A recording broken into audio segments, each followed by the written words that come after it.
All right, let's get started. Today, we're going on a pretty wild ride.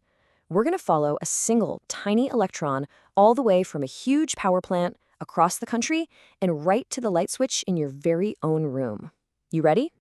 I mean, think about it. You flip a switch and bam, the light comes on instantly. It feels like magic, right? But it's actually the very last step in a long, really complex journey. So, what's actually going on in that split second? We're about to find out. So our guide for this whole thing is actually a university syllabus. Yeah, for a course on electrical systems. And I know it looks a little dense, but don't worry. We're going to take all this academic language and turn it into a super clear story about the power that runs, well, everything. Okay, so here's our game plan. We'll start with the big picture. Then we'll trace that power right to your front door. After that, we're going to peek inside your walls, meet the invisible heroes keeping you safe, and finally, look at what's coming next in our electric future. Let's jump in. So, our journey starts at a massive scale. I mean, before a single electron can even think about charging your phone, it has to be created and then launched onto this gigantic electrical superhighway. And that superhighway, that's the national electricity grid. The best way to think about it is like the country's circulatory system, but for electricity. It's this huge interconnected web that moves all that power from the generating plants out to everyone, everywhere. It's basically the backbone of our entire modern world. Okay, so the power is flying along the grid, but how does it get from that massive highway to your specific street and then into your house? Well, that's the next leg of the journey.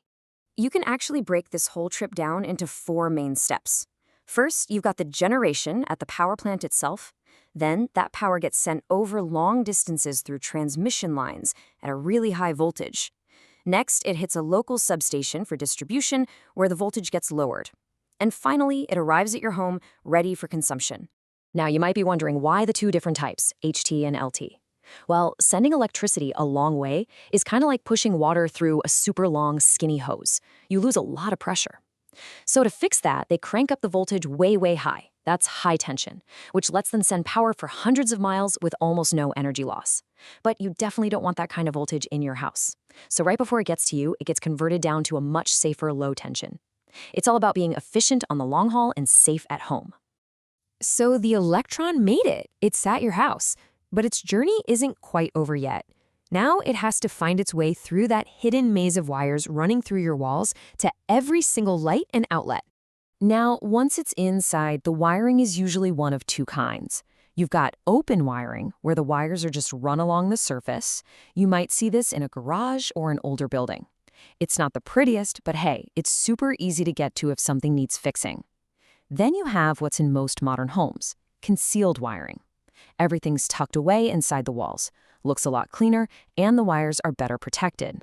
And that whole hidden network is built from a few key parts. Obviously, you have the wires and cables themselves.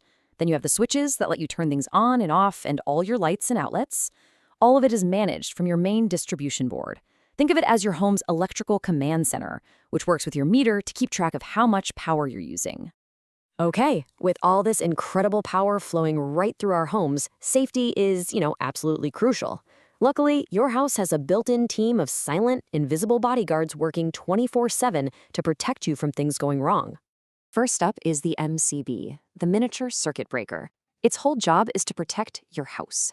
If you plug in, say, the microwave, the toaster, and a kettle all at once and overload the circuit, the MCB just trips and cuts the power. It's like a guard that stops the wires from getting dangerously hot and starting a fire. So remember this, the MCB protects the building. And then you have the ELCB, the earth leakage circuit breaker. This is the next level of safety. Because while the MCB protects the house, the ELCB protects you. It is incredibly sensitive.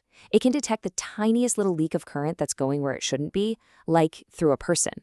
If it senses that, it shuts off the power in a fraction of a second, which can save you from a nasty electric shock. And finally, there's earthing. You can think of this as the ultimate safety backup plan. A special wire gives any stray electricity a super easy, safe path to go straight into the ground. That way, it bypasses you entirely, which is what prevents a shock if you touch an appliance that has a fault. It's the whole reason a lot of your plugs have that third round pin. So we've seen how the power gets to us and how we're kept safe from it. But our relationship with electricity is changing, and it's changing fast. The systems that were designed ages ago are now facing all sorts of new challenges. I mean, it's not just about keeping the lights on and the fridge cold anymore. Our homes are getting smarter, they're more connected, and they are hungry for power in totally new ways. And our old electrical systems have to figure out how to keep up.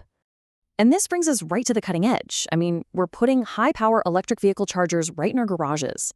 We're also getting way smarter about using electricity efficiently, using ideas like power load factor, which is just a fancy way of saying it's better to use a steady amount of power over time instead of creating these huge spikes of demand.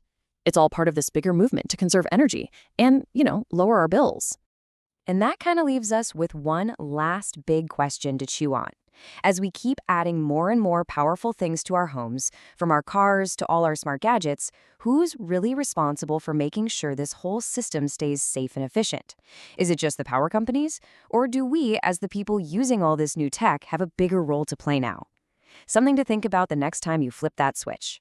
Thanks for joining me on this journey.